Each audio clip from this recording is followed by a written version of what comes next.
যে আলহামদুলিল্লাহ নিজেকে চরিত্র গঠন, তোমরা যারা কিশোর, নওজোয়ান, যুবক, তোমরা যারা এখনো অবিবাহিত, তোমাদের কাছে বন্ধু অনুরোধ, চরিত্রের হেফাজতের নিয়তে, অভ্যস্ত বানাবার নিয়তে, নিজের আখলাকের পবিত্রতার নিয়তে মাহে রমজান সামনে, মাহে রমজান সামনে।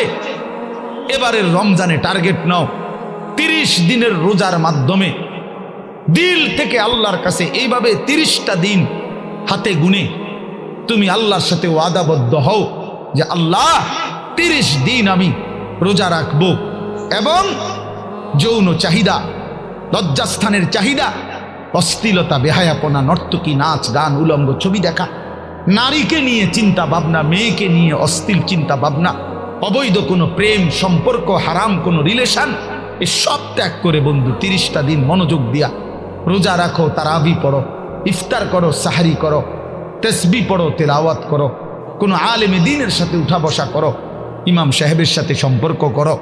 ইনশাআল্লাহ দেখবা আল্লাহ চাহে তো 30 দিনের মাথায় আল্লাহ বলেন লাআল্লাকুম তাত্তাকুন, আমি আল্লাহ ওয়াদা দিলাম মোমেন তোকে মুত্তাকি বানিয়ে দেব, মুত্তাকি বানিয়ে দেব। আর যদি মুত্তাকি হও তাইলে পুরস্কার কি? উইদ্দাত লিল মুত্তাকিন, আল্লাহ বলছেন জান্নাত বানানোই হয়েছে মুত্তাকিদের জন্য। 30 দিনে মুত্তাকি হবা, 30 দিনে জান্নাতি হবা।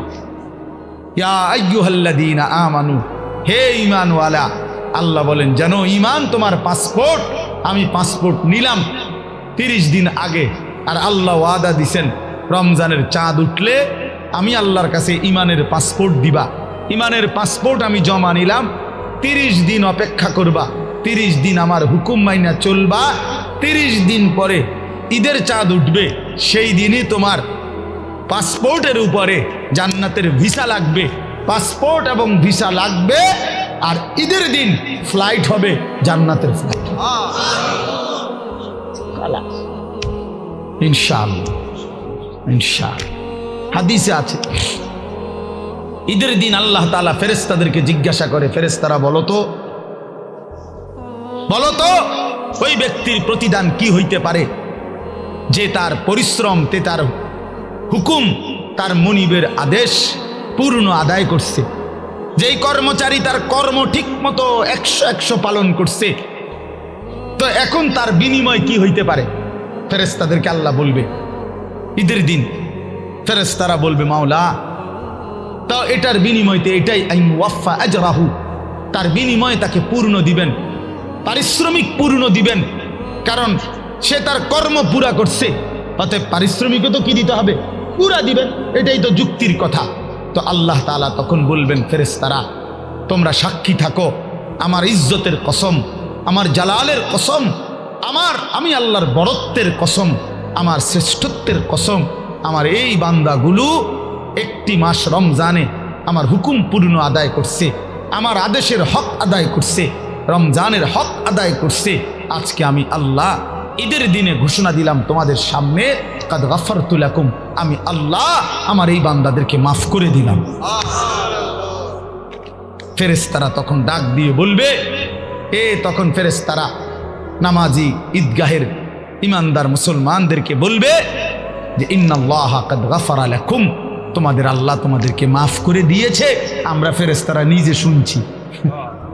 ফারজিউ রাশিদিনা ইলা রিহালিকুম, অতএব তোমরা খুশি খুশি চিত্তে, সন্তুষ্ট চিত্তে, সফলভাবে তোমরা তোমাদের ঘরে ফিরে যাও। এই জন্য বন্ধু, এটাই আমার মূল বক্তব্য। আল্লাহ তাআলা মাহে রমজান আমাদের সামনে, আর মাত্র 30-32 দিন, খুব সম্ভব 32 দিন হবে, এরকম কতদিন? 32 দিন। আর মাত্র আমার শায়েখ আল্লামা মুফতি মুশতাকুন নবী সাহেব হুজুর এখন প্রত্যেক মাহফিলে এভাবে শিখায়, বলায় যে আর মাত্র 32 দিন মাহে রমজানের শুভ দিন। কয়দিন? আর মাত্র, বলেন না, মাহে রমজানের শুভ দিন। আর মাত্র 32 দিন রহমত মাগফিরাতের শুভ দিন, আর মাত্র 32 দিন নাজাতের শুভ দিন, আর মাত্র 32 দিন ইফতার সাহারির শুভ দিন, আর মাত্র 32 দিন 20 রাকাত তারাবির শুভ দিন, আর মাত্র 32 দিন মুত্তাকি হওয়ার শুভ দিন, আর মাত্র 32 দিন জান্নাতি হওয়ার শুভ দিন, আর মাত্র 32 দিন লাইলাতুল কদরের মর্যাদা পাওয়ার শুভ দিন। কাউন্ট ডাউন করো, মানে গুনো, আর মাত্র 31 দিন, আর মাত্র 30 দিন, কাউন্ট ডাউন, সংখ্যা গুনো। এটা উচিত উচিত। নবীনগরের মুরব্বী এখন আসছে, আল্লাহ এখন তো এই জন্য বললাম, আমরা অনুরোধ করছি প্রিয় বাপ, বয়স্ক বাবারা, আপনারা এবার আপনাদের তো আপনারা বলবেন যে হুজুর আমগুলো তো কিচ্ছুই করলেন না, কাল ফুলাইনরেই করলেন।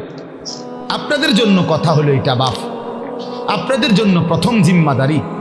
আমি প্রতিদিন এটা বলি, আপনাদের স্ত্রী সন্তান, আপনাদের ছেলে মেয়ের ঈমান আমল আখলাক, বন্ধু আমার, বাপ আমার, এদের এই ঈমান আমল আখলাক, এইটার সংশোধন, এটার ফিকির, এটা আপনাদের মূল জিম্মাদারি, এটাই আপনাদের মূল জিম্মাদারি। আপনারা দয়া করে ঘর যদি পুরা শেষ করতে নাও পারেন, কিচ্ছুই তো না, আপনারা যদি সোফা, খাট, পালং, পরিবারের সবটা চাহিদা, মনে করেন 4 রুমে 4টা খাট দরকার, আপনি হয়তো হায়াতে থাকতে 2টা খাট ব্যবস্থা করতে পারছেন, তেমন অসুবিধা হবে না, বাকি দুটোটা হেতে বানাইতে পারবো। আপনি দেখেন, আপনি দেখেন বাবা, হেতে আরো সুন্দর বানাইতে পারে।